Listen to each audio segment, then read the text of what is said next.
Et bonjour à tous, je suis Claire de la chaîne et de l'Instagram Quand Lydie dort Maman Cou. On se retrouve aujourd'hui pour ma première vidéo objectif de l'année.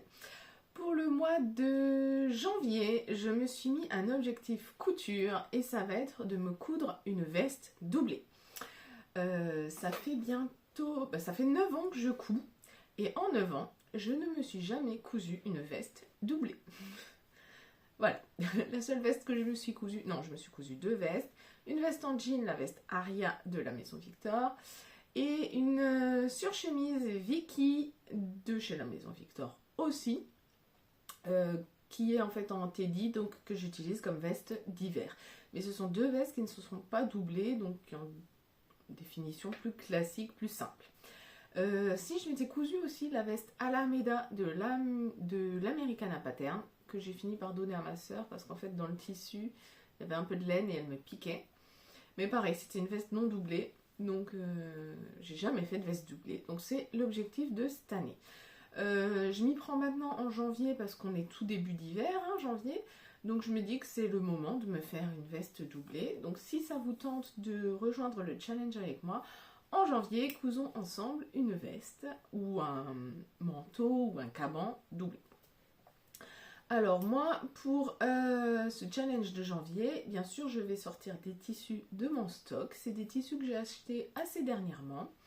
Alors, pour l'extérieur, je vais me coudre cette magnifique fausse fourrure. Voilà. Comme ça. Qui est dans des tons assez chauds, marron, beige, noir. Elle a vraiment de longs poils. Et elle est très belle, elle est d'une magnifique qualité. Elle est vraiment superbe cette fourrure. Je pense qu'elle va me tenir très chaud et que ça fera un très beau manteau. Elle est quand même assez souple, mais très douillette. À l'intérieur, on est sur une... je sais pas si vous allez voir. Une maille type jersey, mais il n'y a aucune extensibilité, hein, mais on est sur un tissu tricoté qui est collé contre la fourrure. Il faudra que je sois bien vigilante au niveau de la coupe pour être toujours dans le bon sens des poils et puis pour ne pas trop couper les poils. J'ai vu dernièrement que Couture et Paillettes avait fait un gilet Dougal dans une fourrure et elle expliquait dans sa vidéo comment couper la fourrure, etc. Donc je re-regarderai sa vidéo avant de me mettre à la coupe pour pouvoir faire ça. Donc j'ai mon grand coupon de fourrure et puis pour aller avec j'ai une doublure qui se marie vraiment super bien. Voilà, donc ça c'est ma petite doublure, une doublure classique hein, de veste, toute fine, anti-statique, qui a une jolie couleur qui se marie bien. Donc ça, c'est 2 tissus que j'avais achetés dernièrement en octobre, en novembre, je ne sais plus, aux vacances de la Toussaint. Je les avais achetés dans l'esprit de me faire une veste. Et puis là, dernièrement, en fait, juste pendant que je faisais les courses pour les fêtes, je suis tombée sur le patron qui va bien. Alors, hop. Pour le patron, je vais partir sur ce magazine-là. C'est le Modes et Travaux hors série spécial Super Bison.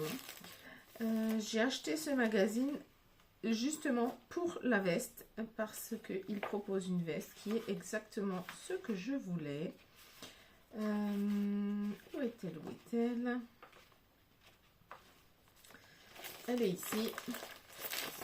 Alors, ils appellent ça blouson, mais bon, c'est un blouson long hein, qui va au niveau des hanches. Et c'est un blouson qui est fait pour être en fourrure. Alors, eux, ils utilisent plutôt une fourrure genre teddy, j'ai l'impression, mais ça ira pour toutes les fourrures.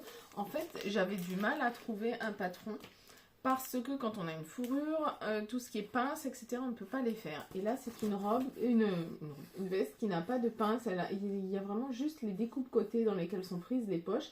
Les manches montées et le col. On est vraiment sur quelque chose d'assez minimaliste en termes de couture. Donc c'est très bien pour une fourrure à poils longs comme moi j'ai. Donc je pense que ça sera pas mal. Je n'ai jamais cousu de Super Bison. Donc en même temps ça va me permettre de tester la marque. Le magazine annonce quand même une difficulté de niveau 3 experte pour cette veste. Je suis pas persuadée que ça soit tant la couture qui soit difficile que la texture. Ce sera peut-être un peu des deux. Au niveau des explications, on est sur une association schéma-texte. Alors c'est assez condensé, mais quand même assez clair. J'ai déjà survolé. Franchement, c'est assez clair. Pour un magazine, je suis assez contente des explications qu'il y a. Ça m'a l'air vraiment très complet. Donc voilà, moi j'ai jeté mon dévolu là-dessus. Je pense qu'on va se retrouver dans quelques semaines, quelques jours. Je ne sais pas si j'attends la fin du mois, je pense, pour vous montrer ma veste finie. Mais voilà. Petit programme du mois, mon petit challenge, coudre une veste doublée. Dites-moi si vous voulez vous aussi vous joindre à ce petit challenge et quelle veste est-ce que vous avez sélectionné. Est-ce que vous voulez faire plutôt dans une fourrure, plutôt dans un caban, plutôt dans quoi? Si en plus vous arrivez à trouver de quoi faire dans votre stock, et de stock de patron et stock de tissu, ce serait génial. Mais voilà, j'attends vos commentaires, dites-moi si vous êtes emballé par cette idée et qu'est-ce que vous voulez coudre. Et nous on se retrouve dans quelques jours ou semaines pour la veste terminée. À bientôt!